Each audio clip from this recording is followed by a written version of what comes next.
Mateus capítulo 28, do 18 ao 20. Diz a palavra do Senhor.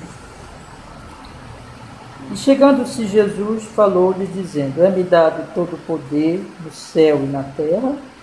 Portanto, ide e fazei discípulos de todas as nações, batizando-os em nome do Pai, e do Filho e do Espírito Santo, ensinando-os a guardar todas as coisas que eu vos tenho mandado, e eis que estou convosco todos os dias, até a consumação do mundo. Vamos ler outro texto também, conhecido nosso, 1 Coríntios, capítulo 11.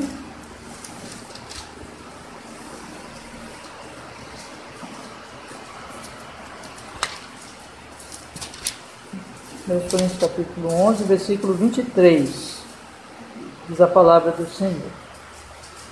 1 Coríntios 11, 23. Porque eu recebi do Senhor, que também vos ensinei, que o Senhor Jesus, na noite que foi traído, tomou o pão, e tendo dado graças, o partiu e disse: Tomai e comei, isto é o meu corpo, que é partido por vós. Fazei isto em memória de mim. Semelhantemente também, depois de cear, tomou o cálice, dizendo: Este cálice é um novo testamento no meu sangue. Fazei isso todas as vezes que beberdes em memória de mim, porque todas as vezes que comerdes este pão e beberdes este cálice, anunciais a morte do Senhor até que venha. Amém. Vamos orar, meus irmãos. Ó Senhor, que estamos para estudar a sua palavra, perdoa, Senhor, qualquer pecado de nossa alma neste momento, por Jesus, seu Filho, que nos conceda a graça do Espírito Santo, a bênção do seu Espírito, para nós podermos, Senhor, entender esse assunto de forma clara, meu Deus, conforme a palavra, conforme o ensino do Senhor. E sermos grandemente edificados e fortalecidos. Em Cristo Jesus nós oramos, Pai. Que o seu nome seja louvado. Fale conosco em Cristo. Amém e amém. Pode sentar, irmãos, pode sentar. Esses domingos, meus irmãos, nós estamos estudando sobre os sacramentos, sobre as ordenanças. Vocês lembram bem, dentro daquele esquema importante, sequência do Catecismo Ortodoxo sobre a fé. Nós temos uma doutrina que nós cremos em Cristo Jesus. Cristo se revelou a nós conforme certas verdades. Vocês lembram bem que estão resumidas no Credo Apostólico, que nós estudamos aqui vários domingos. E nós vimos que essa fé que nós temos é um dom, é um milagre, operado pelo Espírito Santo, na medida que o Evangelho vai sendo pregado, vai sendo ensinado. E essa fé, ela é fortalecida também, evidentemente, pela contínua exposição à pregação da palavra.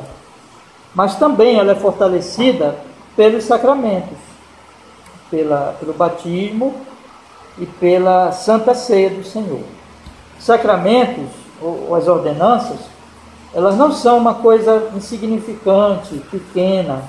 Muito ao contrário, elas foram ordenadas por Nosso Senhor e elas foram ordenadas para um propósito específico.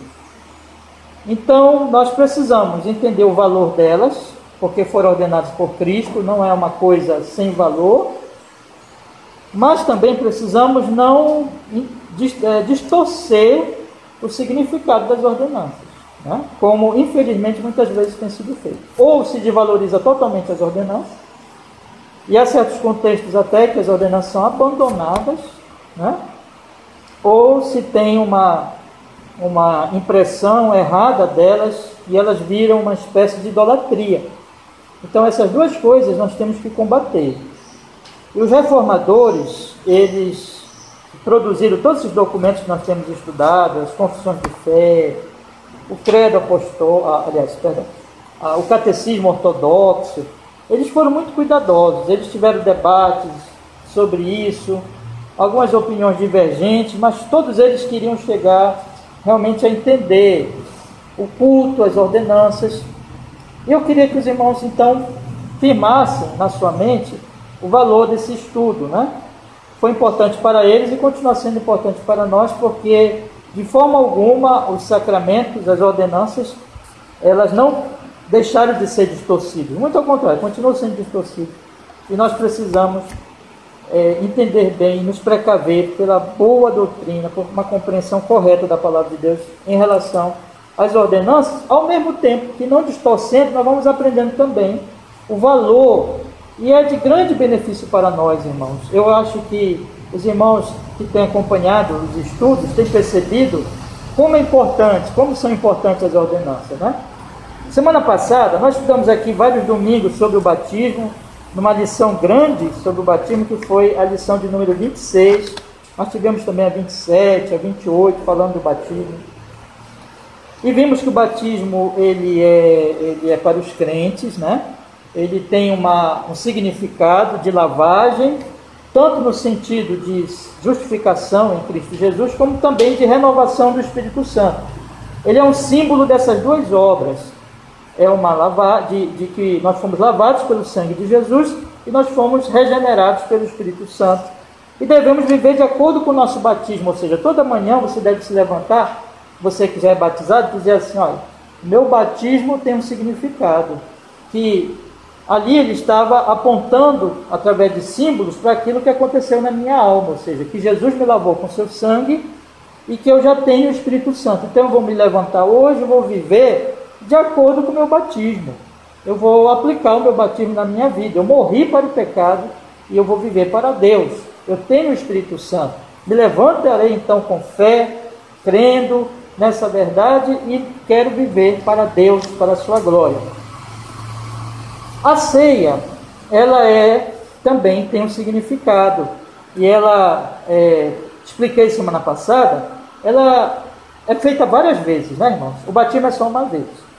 A ceia é para toda a vida. O batismo, ele é a entrada, ele significa o início e a entrada na vida cristã, e a ceia, ela é a continuidade. A ênfase do batismo é a lavagem, acabei de dizer, e a ênfase da ceia é a alimentação. Então eu sou lavado e eu sou alimentado.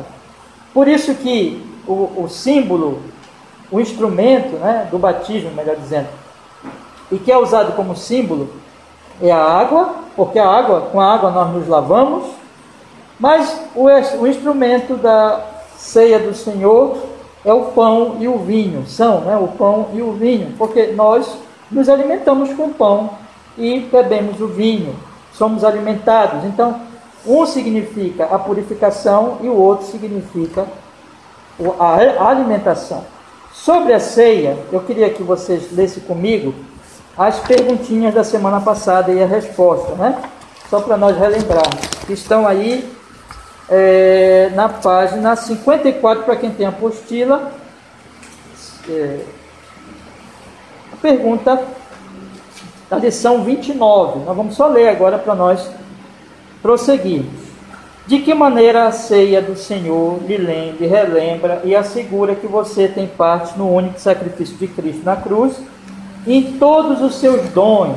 Resposta: da seguinte maneira, Cristo ordenou-me e a todos os crentes a comer o pão partido e beber do cálice. Juntamente com essa ordenança, ele concedeu as seguintes promessas. Primeira: tão certo como eu vejo com os meus olhos o pão do Senhor partido por mim e o seu cálice que me foi dado, assim também o seu corpo foi oferecido e partido por mim, e o seu sangue derramado em meu favor na cruz. Segundo, tão certo quanto eu recebo das mãos de quem serve e provo com a minha boca o pão e o cálice do Senhor dados a mim, como símbolos inequívocos do corpo e do sangue de Cristo, assim também ele mesmo, com o seu corpo crucificado e o seu sangue derramado, alimenta e nutre a minha alma para a vida eterna. Então, como eu vejo, primeira promessa, né, que Jesus, que Deus me dá, como eu vejo o pão e o vinho, assim também o corpo de Jesus foi oferecido por mim e o sangue derramado. Tão certo como eu vejo, né? E segunda promessa: Tão certo como eu recebo e provo e como os símbolos, o corpo e o sangue de Cristo também, crucificado e sangue derramado, me alimenta, me nutre a minha alma. Então, como eu vejo o pão e o vinho, assim eu sei que ele morreu por mim na cruz do Calvário. Como eu como o pão e bebo o vinho, assim eu, pela fé, me alimento do corpo e do sangue de Jesus e sou nutrido espiritualmente por ele. Pergunta 81. O que significa comer o corpo de Cristo crucificado e beber o seu sangue derramado? Resposta. Significa aceitar com o coração crente todo o sofrimento e morte de Cristo e crer para receber o perdão dos pecados e a vida eterna. Significa também que através do Espírito Santo que vive em Cristo e em nós, estamos cada vez mais unidos ao bendito corpo de Cristo e, portanto, embora ele esteja no céu e nós estejamos na terra, somos carne da sua carne e osso dos seus ossos, e vivemos e somos governados por um só Espírito, assim como os membros do nosso corpo o são por uma única alma. Então, alimentar-se, comer o corpo de Cristo, não é literalmente, não é que eu vou de fato lá comer a carne do corpo do Senhor, não, mas é pela fé. Quando eu creio no Senhor Jesus, espiritualmente eu estou me alimentando dele, e eu tenho agora o Espírito Santo que me faz parte do seu corpo, que assim como a alma tem, o corpo tem uma alma que está ligada a ela, eu tenho o Espírito Santo, essa parte, digamos assim, espiritual da igreja, que é o corpo de Cristo, que me liga a Cristo, porque Cristo tem o Espírito Santo, né? Então todas essas coisas, elas estão aí inseridas, inclusive no símbolo da ceia do Senhor. Pergunta 82, a última pergunta da semana passada. Onde foi que Cristo prometeu alimentar e nutrir os crentes com o seu corpo e sangue, tão certo como eles comem do pão partido e bebem do cálice? Resposta. Na instituição da ceia do Senhor. O Senhor Jesus, na noite que foi traído, tomou o pão e, tendo dado graças, o partiu e disse: tomai e comei, isto é o meu corpo que é partido por vós, fazei isto em memória de mim. Semelhantemente também, depois de cear, tomou o cálice, dizendo: este cálice é o novo testamento no meu sangue. Fazei isso todas as vezes que beberes em memória de mim, porque todas as vezes que comeres este pão e beberes este cálice, anunciais a morte do Senhor até que ele venha. Essa promessa é repetida por Paulo com essas palavras: porventura, o cálice de bênção que abençoamos não é a comunhão do sangue de Cristo? E o pão que partimos não é porventura a comunhão do corpo de Cristo? Porque nós, sendo muitos, somos um só pão e um só corpo, porque todos participamos do mesmo pão. Então, onde foi que Cristo prometeu isso? Ele prometeu na instituição da ceia, onde ele prometeu que, tão certo como prometeu alimentar e nutrir os crentes com seu corpo e sangue, tão certo como eles comem do pão, partido e bebem do cálice, na instituição da ceia. E quando Paulo fala, se referindo, irmãos, repetido por Paulo, quando ele se refere à ceia, ele realmente mostra essa alimentação espiritual, quando ele diz: o pão, porventura, o cálice de bênção que abençoamos não é a comunhão do sangue de Cristo, e o pão que partimos não é porventura a comunhão do corpo de Cristo, porque nós, sendo muitos, somos um só pão e um só corpo, porque todos participamos do mesmo pão. Então Cristo prometeu na instituição da ceia nos nutrir com o sangue e o corpo dele, como eles, da mesma forma como eles comem do pão e bebem do cálice. E Paulo então mostra essa promessa repetida por Paulo ali em 1 Coríntios 10, do 16 ao 17. O ponto importante da semana passada, do estudo da semana passada, é o seguinte, irmãos: a ceia, ela não é só um comer de pão e não é só um beber do vinho. A ceia é um meio de graça. O que é um meio de graça? Quero deixar isso bem enfatizado, bem mais claro possível para os irmãos. O meio de graça é aquilo que, através do qual, o meio, Deus me abençoa. Deus me abençoa espiritualmente. Então, a pregação é um meio de graça. Deus, ele fala conosco pelo estudo, pela palavra de Deus. A leitura bíblica é um meio de graça. A comunhão com os irmãos é um meio de graça, né? A meditação nas Escrituras é um meio de graça. Então Deus nos abençoa por esses meios. A ceia é um meio de graça. O batismo é um meio de graça. Deus, ele não é apenas um símbolo, né? A gente tem que ter cuidado com o entendimento correto das coisas. A compreensão dos reformadores, depois até mesmo de debates, e que todos eles estavam querendo entender a ceia, né? Mas a compreensão que eles chegaram, e que é bíblica, é o seguinte: a ceia é um meio de graça. A ceia nos abençoa. Quando eu como pão, quando eu bebo vinho, eu sou abençoado. De que maneira? Porque pela fé, aquele símbolo apontando para Jesus, mostrando Cristo, a minha fé é fortalecida pela ajuda daquele símbolo. Porque ali Deus está tanto simbolizando o que Ele fez por mim na cruz, no seu Filho, como Ele está prometendo através da ceia, que aquilo é benéfico para a minha alma, que Ele aceitou aquela bênção, que eu sou o Filho de Deus. Então tudo aquilo vai me edificando. A ceia é como uma pregação visível, né? Quando você ouve a pregação, o que está ali, o que está agindo, vamos dizer assim, ou trabalhando, são os seus ouvidos, né? Você está ouvindo, você está pensando. A ceia você está vendo. Semana passada estava aqui o pão e o vinho, e você viu o pão, você viu o vinho, e como o catecismo ele explica aqui, você vê o pão. Então você vê o pão, assim como você vê, Jesus morreu por você. Da mesma forma como você vê. Quando você pega, você é servido do pão, você é servido do vinho, você pega o pãozinho, come, né, sente o sabor, pega o vinho, bebe o vinho, da mesma forma Deus está te dizendo ali: eu te alimentei com meu filho, você é alimentado, você depende do meu filho o tempo todo, então confie nisso, viva de acordo com essa verdade. Então isso me edifica, por isso que nós precisamos sempre da ceia do Senhor, unida à pregação da palavra, e o batismo também, porque o batismo ele é o início da vida cristã. Então o início e a continuidade da vida cristã sendo simbolizada ali pela ceia do Senhor.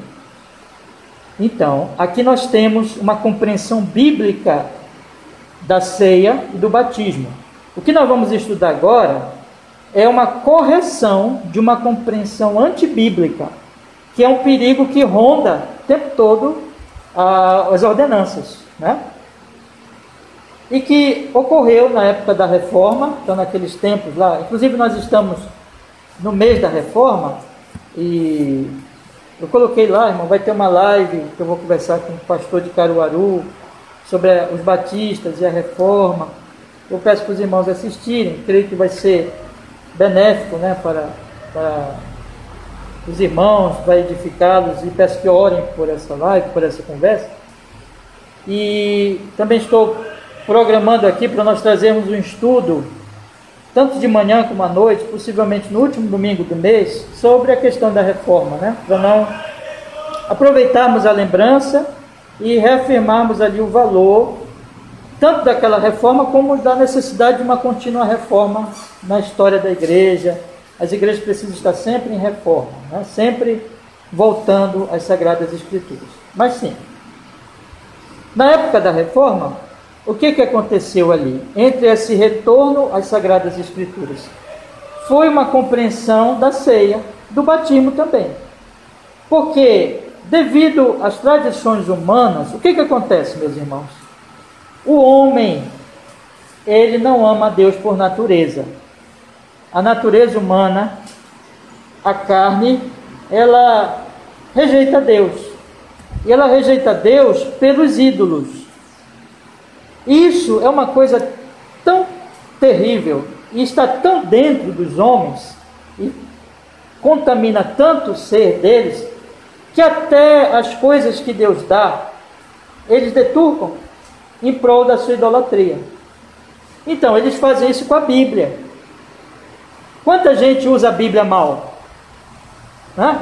Pega a Bíblia e distorce as Escrituras e acha nas Escrituras base, entre aspas, porque não existia base, para as suas loucuras, para as suas doutrinas mais amalucadas que eles possam imaginar. E para os seus ídolos também. Faz isso com a Bíblia. Faz isso com a pregação. Como a pregação tem sido distorcida. Faz isso com o culto. Como o culto tem sido distorcido. Em todas essas coisas, os seres humanos, eles produzem ídolos. E nós temos que ter consciência, irmãos, que isso está em todo lugar. O cristão é aquele que confia em Deus, e que olha para Jesus, e que pede graça, e que anda sempre olhando para Jesus, e toma muito cuidado com o seu próprio coração e com o coração dos homens.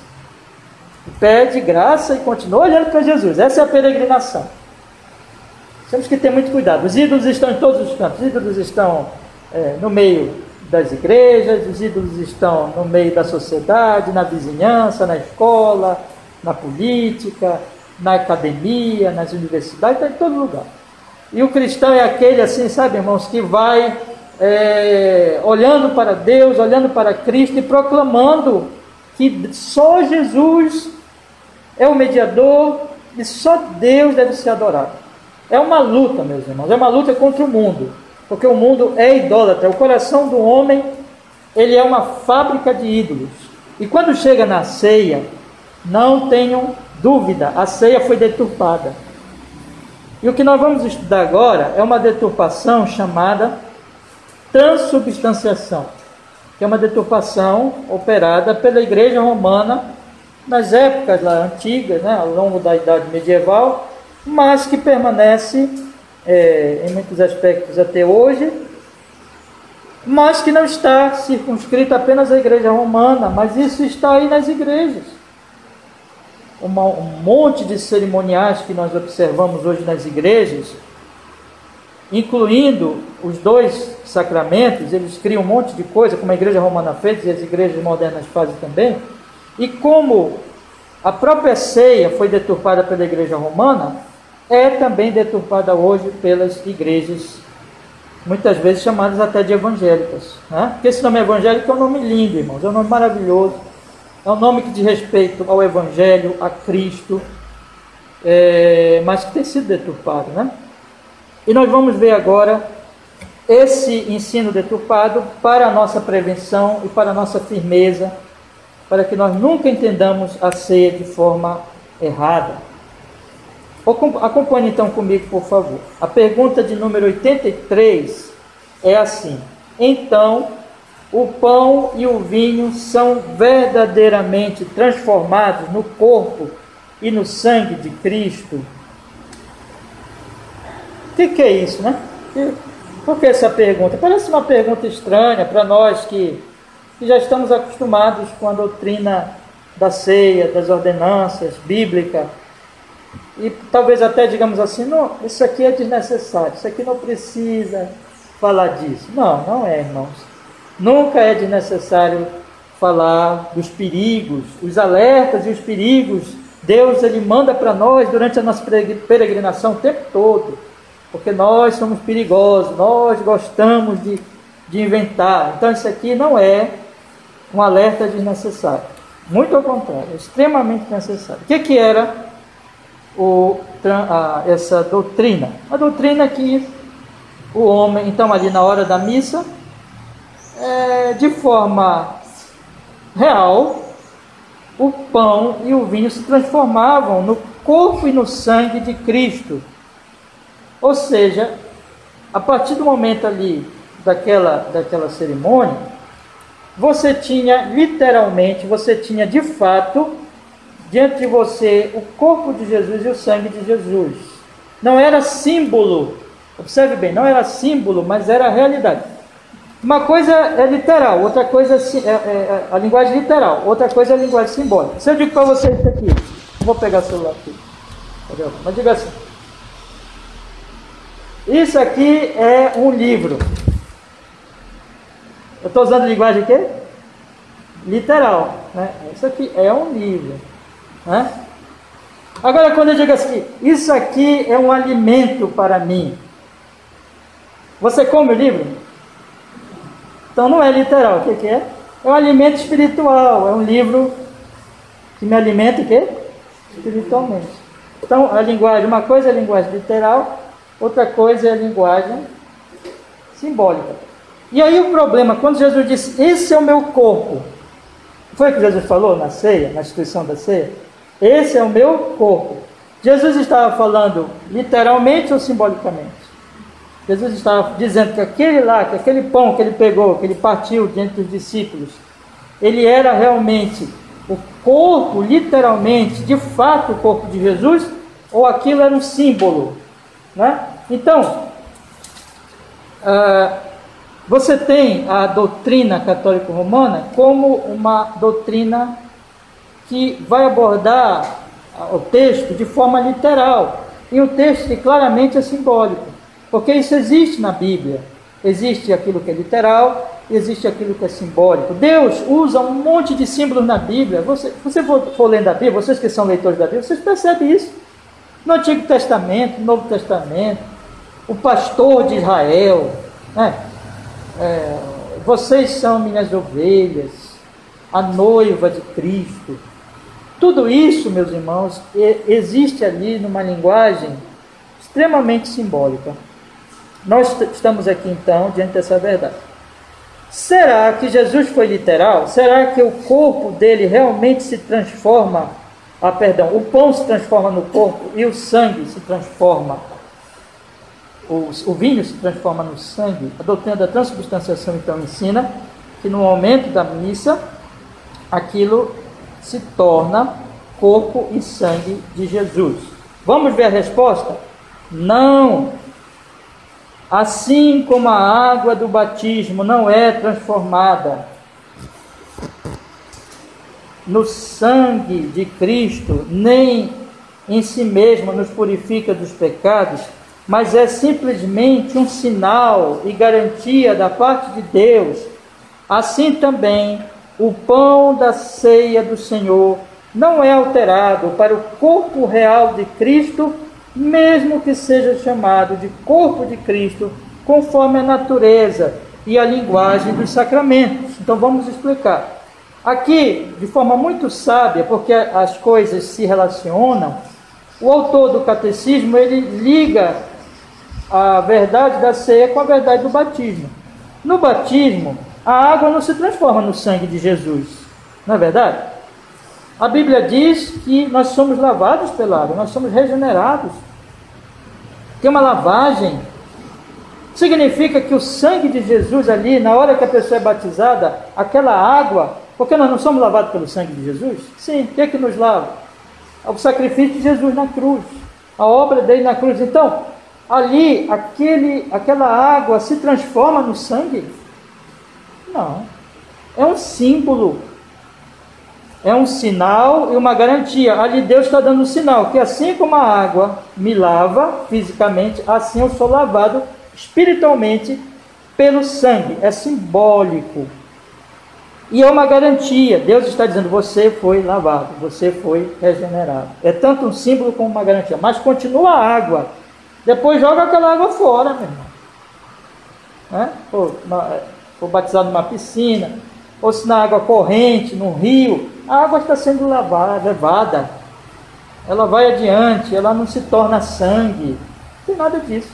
Então, da mesma forma, o pão da ceia não é alterado para o corpo real de Cristo, mesmo que seja chamado corpo de Cristo, conforme a natureza da linguagem do sacramento. Assim como a água não se transforma no sangue, o pão não se transforma no corpo, mas é também simbólico e é também uma garantia. Mas é chamado de corpo por Jesus? E Jesus diz, isto é o meu corpo? Sim, mas é por causa da linguagem conforme a natureza do sacramento, que o sacramento é o quê? Ele tem uma grande carga simbólica. A natureza sacramental, digamos assim, a natureza das ordenanças é simbólica. Elas são símbolos e garantias. Por isso que Jesus, dentro daquela linguagem, chama isso é meu corpo. Porque ele está falando dentro de uma categoria, digamos, sacramental, das ordenanças. E nós temos que entender cada coisa no seu lugar. Que é evidente que quando os discípulos estavam ali diante de Jesus, e eles estavam assentados, e Jesus partiu o pão e serviu a eles, e quando Jesus disse, isso é meu corpo, é evidente que todos os que estavam presentes ali entenderam que aquilo não era literal, que aquele pãozinho lá que Jesus partiu continuou pão, mas que ele estava usando o quê? Uma linguagem simbólica, porque era próprio da linguagem, essa linguagem é própria da natureza dos sacramentos. É assim, irmão, é coisa simples. Os homens que complicam, né?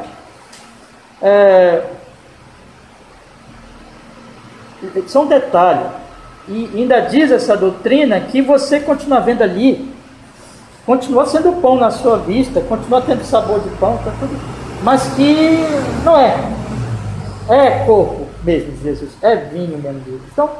Então você tem que negar os sentidos. Vamos ver os textos das Escrituras? Efésios 5, 26. Efésios 5, 26.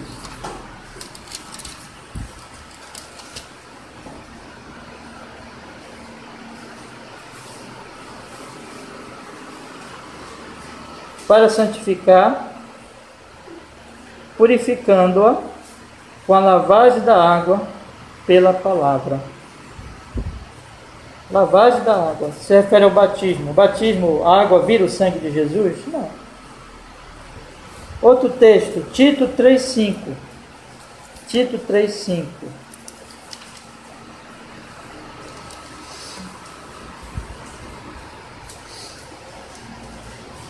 Tito 3,5.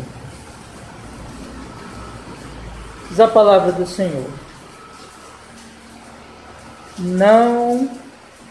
Tito 3,5. Não pelas obras da justiça que houvéssemos feito, mas segundo a sua misericórdia, nos lavou pela lavagem da regeneração e da renovação do Espírito Santo. Mais uma vez aqui, a água se transforma em alguma coisa? Não. É um símbolo. Mateus 26, 26.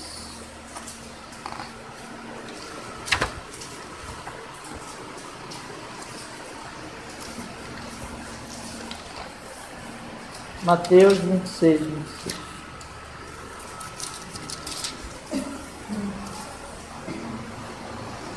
E quando comiam, Jesus tomou o pão e, abençoando-o, partiu e o deu aos discípulos e disse: tomai, comei, isto é o meu corpo.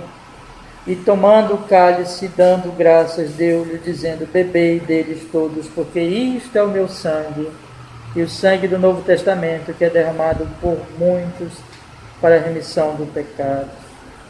E digo-vos que desde agora não beberei deste fruto da vide, até aquele dia em que beba de novo convosco no reino de meu Pai. Irmãos, como falamos, é uma linguagem simbólica. Eu vou ler só mais um texto dentro dessa sequência, que está em 1 Coríntios 10, 16. 1 Coríntios 10, 16.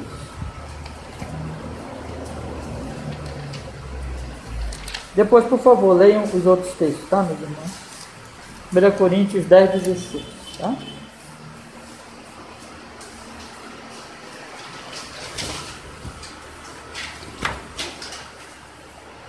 Porventura, o cálice de bênção que abençoamos não é a comunhão do sangue de Cristo? E o pão que partimos não é, porventura, a comunhão do corpo de Cristo? Porque nós, sendo muitos, somos um só pão e um só corpo, porque todos participamos do mesmo pão. Eu pergunto para os irmãos, quando Paulo diz aqui, porque nós, sendo muitos, somos um só pão e um só corpo, porque todos participamos do mesmo pão. Veja que ele associa com a ceia. A cálice de bênção que abençoamos não é a comunhão do sangue de Cristo? O pão que partimos não é, porventura, a comunhão do corpo de Cristo? Porque se nós, sendo muitos, somos um só pão, ele está associando com a ceia, o símbolo da ceia, que é um só pão. Nós somos um só pão em Cristo, um só corpo, porque todos participamos do mesmo pão. Quando ele diz, sendo muitos, somos um só pão, ele está dizendo que nós somos pão? É simbólico, não é? Então, a ceia é simbólica. Você lembra também que Jesus disse: eu sou a porta.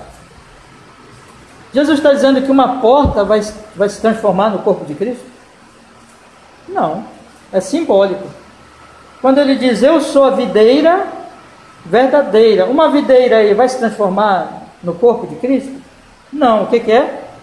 Simbólico. Então, quando ele diz: isto é o meu corpo, ele está falando disso o quê? Simbolicamente. Então, isso é evidente, meus irmãos. Agora, qual é o perigo disso? Porque talvez alguém pense, não vocês aqui, eu creio que vocês percebem o perigo, mas eu tenho que falar do perigo. Mas talvez alguém pense assim: isso é um detalhe teológico que não importa.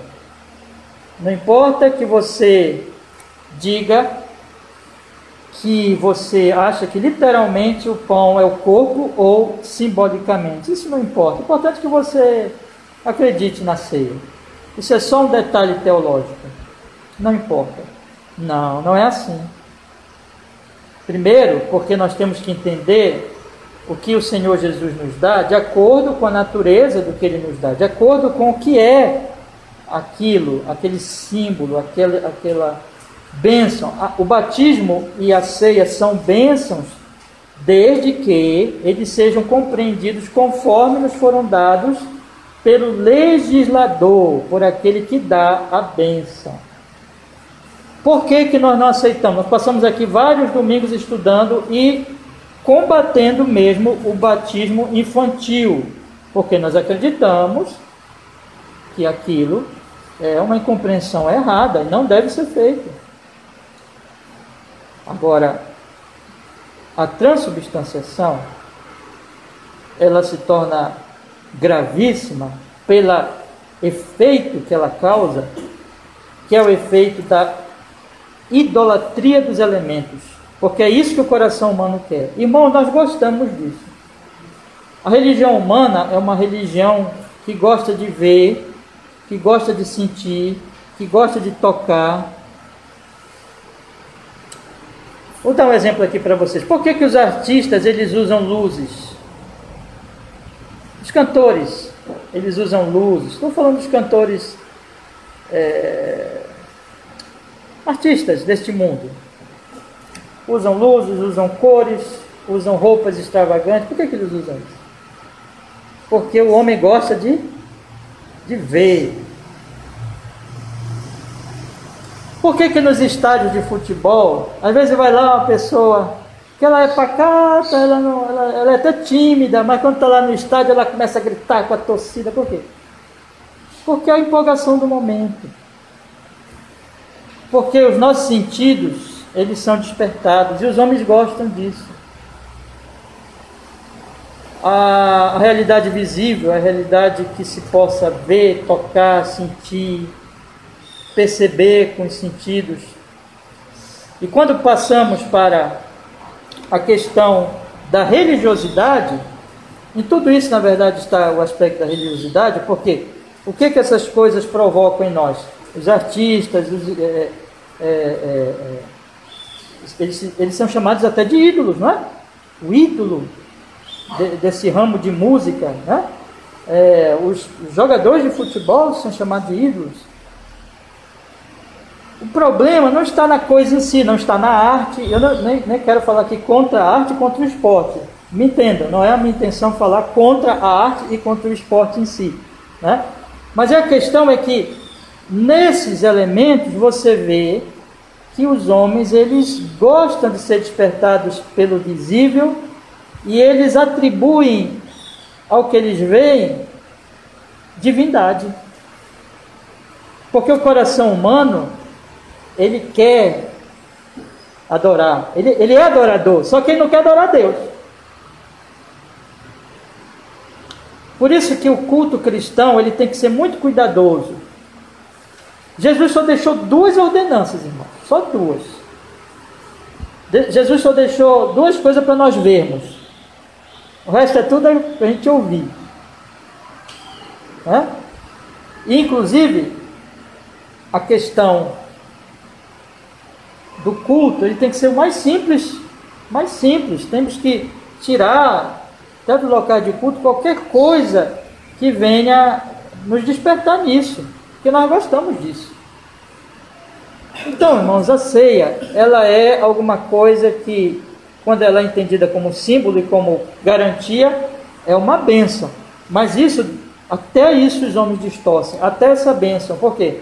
Deus nos deu como uma garantia, como símbolo e como uma garantia. Mas aí eles querem que o pãozinho se transforme em Deus. Esse é o negócio, entendeu? Eles querem ver alguma coisa. Eles querem que ali seja dito a eles: olha, esse pão é o corpo de Cristo, para eles ficarem excitados, para eles ficarem ali: aqui está o meu Deus. E aí Deus se transforma no pão. E aí aquilo se transforma no ídolo. Isso é rebaixar Deus. Deus é Espírito, é o Senhor. E aí se rebaixa a um pedaço de pão. E aquilo vira um ídolo. E aquilo substitui Cristo. E aquilo substitui a Deus. E passa então a ser o ídolo daquela igreja. Esse é o perigo. Vê como não é uma coisa, uma minúcia, não é um detalhe teológico, mas é alguma coisa que faz toda a diferença. Porque o pão aponta para Jesus, mas o pão não se transforma em Jesus. E quando ele aponta para Jesus, ele cumpre a função dele. Agora, se ele começar a se transformar na coisa importante, aí já é idolatria, aí já é superstição, aí já é mágica. É o que acontece em todos esses lugares. Aquele ambiente, ele começa a agradar os homens, ele começa a entorpecer as pessoas, elas começam a ficar excitadas, porque elas são idólatras por natureza. Por isso que o povo vai e segue lá o sírio, e tem toda aquela procissão. E aí a gente pode entrar em vários detalhes da religião idolátrica, mas isso não está só no católico não, isso está no meio dos ditos evangélicos, quando eles também começam a atribuir, né, um pedaço de uma rosa sagrada, um pedaço de pão abençoado que você leva para casa, qualquer coisa assim, uma cruz que você leva para casa e vai te abençoar, tudo isso, irmão. É porque o ser humano, ele gosta de ídolos, entendeu? Isso não é de Deus, isso é grave, isso distorce o culto. Portanto, vamos para a última pergunta, 84. Por que então Cristo chama pão de corpo e o cálice de seu sangue, ou de a nova aliança no seu sangue? Por que Paulo fala da participação no corpo e no sangue de Cristo? Por que então ele fala: esse é o meu corpo, esse é o meu sangue, a sangue na aliança do meu sangue, Por que Paulo fala na participação no corpo e no sangue de Cristo? Resposta: Cristo tem uma boa razão para usar essas palavras. Ele quer nos ensinar que, assim como o pão e o vinho alimentam a nossa vida temporal, assim também o seu corpo crucificado e o seu sangue derramado realmente alimentam nossas almas para a vida eterna. Todavia, há algo mais importante que ele quer nos assegurar por meio desse sinal visível. Primeiro, que através da obra do Espírito Santo participamos do seu verdadeiro corpo e sangue, tão certo como nas nossas bocas recebe esses sinais sagrados em memória dele. E segundo, que todo o seu sofrimento e obediência são definitivamente nossos, tão certo como se nós tivéssemos pessoalmente sofrido e pagado por nossos pecados. Veja, irmãos, quando nós perdemos o símbolo, nós nos tornamos supersticiosos e perdemos a bênção.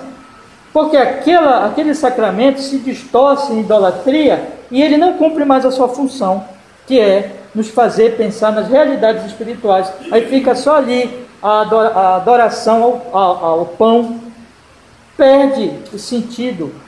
Por que ele usa esses termos? Ele tem uma boa razão.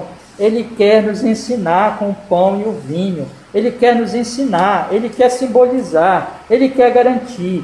Ele quer mostrar que, assim como o corpo e o sangue foram derramados, eu me alimento do pão e do vinho temporal deste mundo, assim também o corpo e o sangue de Cristo me alimentam pela fé. É símbolo. Ele quer também me dizer duas coisas, duas promessas mais importantes, que através da obra do Espírito eu participo do corpo e do sangue de Jesus. Eu estou unido a Jesus num só pão. E em segundo lugar, que o sofrimento de Jesus é como se eu tivesse sofrido. Os meus pecados foram pagos, irmãos. Quando Jesus morreu na cruz do Calvário, quando Jesus derramou o seu sangue, ele estava pagando pelos pecados de quem? Seus, irmãos. Você, crente. Então ali, o vinho, o pão estão dizendo para nós: olha, você está unido ao corpo de Cristo pelo Espírito Santo, e você foi lavado, e foram seus pecados pagos. Tão certo como se nós mesmos tivéssemos pessoalmente sofrido e pagado por nossos pecados. Como ele é o nosso representante, é como se eu tivesse pago, já está pago, ele pagou por mim, já está quitado, já está tudo resolvido. E é isso que a ceia quer dizer. Você percebe como, se nós distorcermos a ceia, nós transformamos ela numa idolatria para o nosso mal? Para o nosso mal. Mas se nós entendemos bem a ceia, nós entendemos ela como símbolo, como garantia, e isso é para o nosso bem, isso é para a nossa edificação espiritual. Por isso que a ceia é católica, por isso que as distorções em muitas igrejas, elas vão sendo feitas dos sacramentos que foram instituídos por Jesus para o mal, para a idolatria. Isso é obra do coração humano, mas a graça de Deus nos leva a uma compreensão correta da ceia do Senhor, para o nosso bem, para a nossa edificação espiritual, para o seu bem. Então, concluindo, irmãos amados, a ceia é um símbolo e uma garantia que apontam para Cristo, para Deus, para a graça, para o nosso bem, e nunca um elemento importante em si mesmo que o torna adorado, como faz a transubstanciação, que torna a ceia, o pão, um ídolo. Não, nós temos que entender que é um meio de graça. Lembra que eu falei lá no início? Não é só comer o pão, beber o vinho, uma coisa sem importância. É uma bênção, é um meio de graça para a nossa edificação. Mas nunca ir além disso e começar a adorar os elementos, porque é isso que o coração humano quer. E é isso que nós temos que evitar de toda forma. É isso que aconteceu na época da Reforma, é isso que acontece ainda hoje na Igreja Romana, e é isso que acontece muitas vezes hoje em várias igrejas chamadas evangélicas, que distorcem a ceia e até acrescentam outras cerimônias para o prejuízo espiritual destes que participam ali daqueles elementos. Vamos ler alguns textos aí, irmãos, para nós encerrar. João 6,51. João 6,51. Diz a palavra do Senhor. João 6,51. Eu sou o pão vivo que desceu do céu. Se alguém comer deste pão, viverá para sempre, e o pão que eu der é a minha carne, que eu darei pela vida do mundo. Aqui toda uma linguagem apontando para o sacrifício de Jesus e dizendo que nós nos alimentamos dele pela fé. Não literalmente também, né? Mas Jesus está usando uma linguagem, né? Simbólica também. Pela fé nós somos alimentados, e assim também o pão aponta para essa alimentação. 1 Coríntios eu já li também 1 Coríntios 11, 26. Vamos ler agora Romanos 6, 5, para nós encerrarmos nesta manhã. Romanos 6, 5.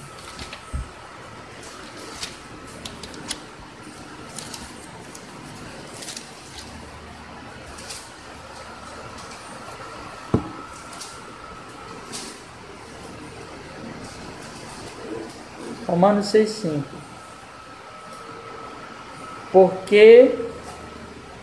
Romanos 6,5. Porque se formos plantados juntamente com ele na semelhança da sua morte, também o seremos na da sua ressurreição. Sabendo isto, que o nosso homem velho foi com ele crucificado, para que o corpo do pecado seja desfeito, para que não sirvamos mais ao pecado. Porque aquele que está morto está justificado do pecado. Ora, se já morremos com Cristo, cremos que também com ele viveremos, sabendo que, tendo sido Cristo ressuscitado dentre os mortos, já não morre. A morte não mais tem domínio sobre ele. Para nós entendermos o que Paulo está dizendo aqui, vamos ler o versículo 3, do 1 ao 3. Que diremos, pois, permaneceremos no pecado para que a graça abunde? De modo nenhum. Nós que estamos mortos para o pecado, como viveremos ainda nele? Ou não sabeis que todos quantos fomos batizados em Jesus Cristo, fomos batizados na sua morte, de sorte que fomos sepultados com ele pelo batismo na morte, para que, como Cristo foi ressuscitado entre os mortos pela glória do Pai, assim andemos nós também em novidade de vida. Tudo isso aqui é simbólico, mas simbólico que aponta para uma realidade, a realidade de que em Jesus nós morremos e em Jesus nós ressuscitamos.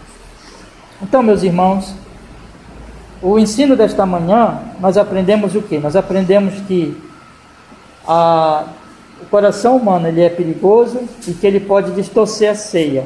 E quando ele faz isso, transforma a ceia num ídolo e ele faz isso para o seu próprio mal. A transubstanciação é só um exemplo, mas isso está por toda a religião humana, inclusive na chamada cristã, inclusive na chamada evangélica. A nossa segurança é entender a ceia conforme as Escrituras, um símbolo e uma garantia, que apontam para Jesus e apontam para o fato de que em Jesus eu estou seguro. Amém? Alguma dúvida? Uma pergunta? Não? Vamos orar? Vamos pedir que o Senhor nos abençoe. Senhor amado, muito obrigado, porque nós podemos hoje, nesta manhã, estudar, Senhor, esse assunto tão precioso, tão importante. Que o Senhor nos guarde, que o Senhor nos livre de interpretações erradas, que ferem as Escrituras, que ferem as ordenanças, mas ao contrário, possamos ficar firmes no Senhor e possamos, ó Deus, cada vez mais sermos fortalecidos e abençoados pela ceia. Estamos sempre aqui ceando regularmente e oramos para que sejamos grandemente edificados e fortalecidos a cada ceia do Senhor. Em honra e glória ao seu nome. Assim oramos em Jesus e assim agradecemos.